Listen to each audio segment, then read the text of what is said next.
Now to a musical mystery. When the bass guitar used to record some of the Beatles' greatest hits mysteriously disappeared in 1969, Sir Paul McCartney believed he'd never see it again. Unbelievably, his beloved Hofner bass was found more than 50 years later in an attic.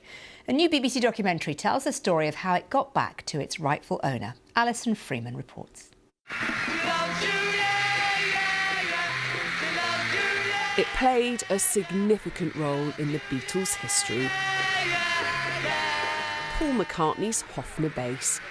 But for 50 years, the mystery of where it ended up after being stolen from the back of a van in West London in the 1970s remained unsolved.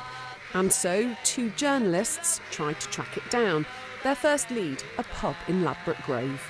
But there was no trace beyond that. There was no photograph anywhere, no sort of for sale ad in Loot, no auction listing. So we started to wonder, there's a chance it might actually still be in the family. Yeah, I had an attachment to it, Now their story of the hunt for the Hofner bass has become the subject of a BBC documentary, which airs next week.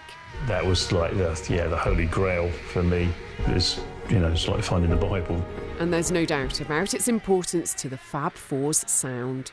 Paul bought it out in Hamburg in 1961, so it was pretty much there from the get-go. That's what he played on all those early tracks. That's what he did all those shows with. It's the most iconic instrument in rock and roll history. Their search was not in vain. It turned up in East Sussex, with Paul playing it on stage in 2024.